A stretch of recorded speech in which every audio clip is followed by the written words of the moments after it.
কাক ভোরে হঠাৎই অগ্নিকাণ্ডে ভস্মীভূত হলো আস্ত এক পোল্ট্রি ফার্ম। শর্ট সার্কিটের জেরে অগ্নিকাণ্ড এমনটাই দাবি ফার্ম মালিকের।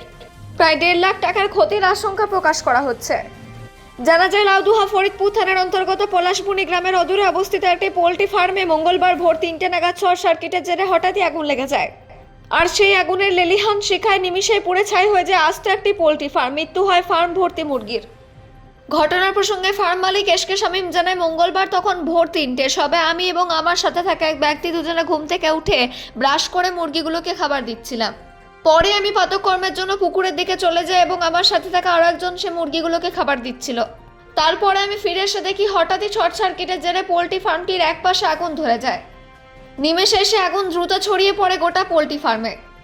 তখন দ্রুত আমি ফার্মের মধ্যে থাকা ব্যক্তিকে উদ্ধার করি এবং দুজনে মিলে আগুন নেভানোর চেষ্টা করলেও সেই সময় আগুনের তীব্রতার কাছে শেষ পর্যন্ত হার স্বীকার করতে হয় আমাদের।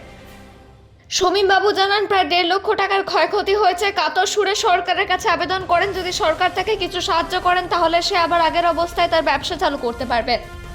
লাউদুহা থেকে আজিজ মেসা, রিপোর্ট নিউজে।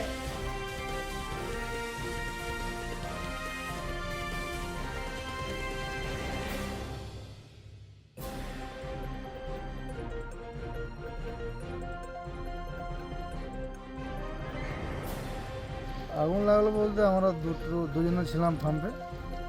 থাকার পর দুজনে সকালে ব্রাশ ট্রাশ করলাম, মুরগিকে খাবার দিলাম। খাবার দেওয়ার পর যখন পুকুরের দিকে যাই, পুকুরের দিকে এসে দেখছি হট করে ধপ করে ধরে গেল, ফায়ারিং হয়ে যাওয়ার পর মানে কাশি ছিল সিলিং, দুজনের মধ্যে একজনের ভিতরে ছিল খাবার দিচ্ছিল। আর ওকে বাই করতে করতে একদম পুরো শর্ট সার্কিট হয়ে গেছে, মানে আমি আর ঢুকতে পারছি না।